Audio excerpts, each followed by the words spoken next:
Hi, I'm Joe Sandwright Calendar, the author of the Happy Little Garbage Truck Educational System. This is one of my favorite projects, since I've been thinking about education, especially during this time of COVID um, and virtual teaching. I created this program to be used in the classroom and also at home. So it was really exciting to actually use my program myself as I was tutoring students during this last year with really great results. But today, I wanted to focus on how we've been looking at strategies overall.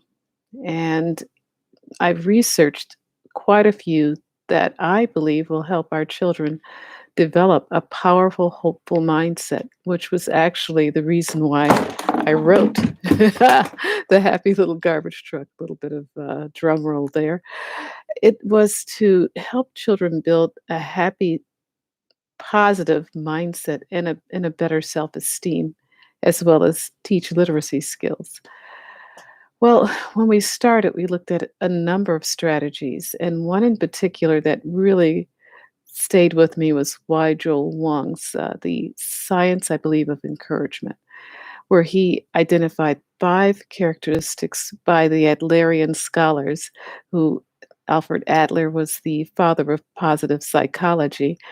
They distilled five aspects of encouragement, which took encouragement out of just praise. Oh, that's a great job, to something that it could actually build a person's character and build their self esteem.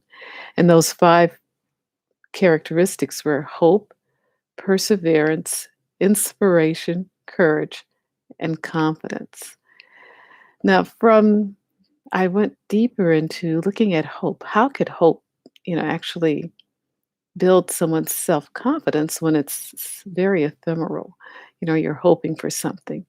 Well, as I looked into that, I found Dr. C.R. Snyder's work on the hope theory. And he identified having high hopes as being the thing that allows a person to reach goals. And so goal setting was really a huge part of this hope theory. But going back before that, I was looking at the locus of control. And this is just amazing how these things fit together. But this phrase really intrigued me when I was taking classes in education. And the locus of control has a lot to do with what a person believes they have control of. And of course, you could see this is a huge part of self esteem because when a child feels as though they have control over their future, it can be seen in their desire to work toward goals and set goals and achieve goals.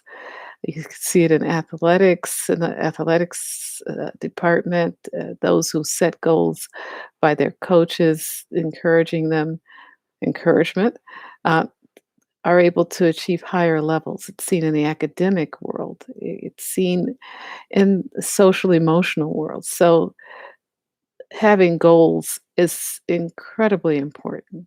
But if you have a high locus of control, this is something that would help you focus toward getting to those goals.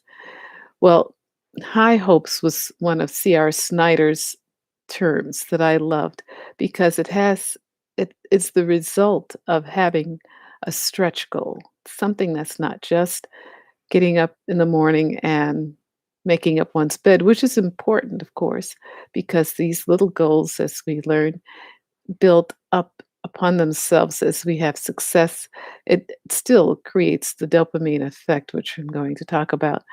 But the stretch goals give you a lot more increased dopamine. So, dopamine, what was that about? Well, dopamine is what the brain releases. These endorphins actually make us feel good when we are actually working towards some goal that is a stretch goal. Uh, the C.R. Snyder's scientists, they did research and studies on this. They found out that the amazing part of dopamine by having these high hopes and working on stretch goals is when you know the goal is a little bit out of reach, you have to exert a little bit more expectation, believing that you can get to that point, that you can reach that goal. And you're actually increasing the dopamine flowing through your brain, which gives you more impetus to work towards that goal and to reach that goal. And the amazing part of this brain chemistry is that it not only makes us feel good, dopamine, but it also continues to help us have a focus and motivation toward working toward that goal. So, and one thing I found too is that cost benefit analysis that we are always doing. "Ah, I don't want to get up and do that," or, but if I get up out of my warm bed on these cold mornings, I will be able to have a really good head start in the day and I could fit a few more activities in. So I had to do that cost benefit analysis this morning because I really enjoy exercising before I start my day. And it just, yeah, just, if you do this, exercising is just, you can't explain. It's just so important. But as we look at the goal that we have, getting up to exercise, the dopamine is being released and we weigh heavier the benefit side of of this analysis than the cost. So it's amazing. It helps us focus on the benefit more so than what we're going to have to give up to get to that point. So cost is diminished and benefit is increased. Okay, what does this all have to do with each other? Well, tomorrow we're going to look at how this locus of control factors in with the hope concept on a very practical level. So, thank you for subscribing. Please share, and I'll see you tomorrow. Bye bye.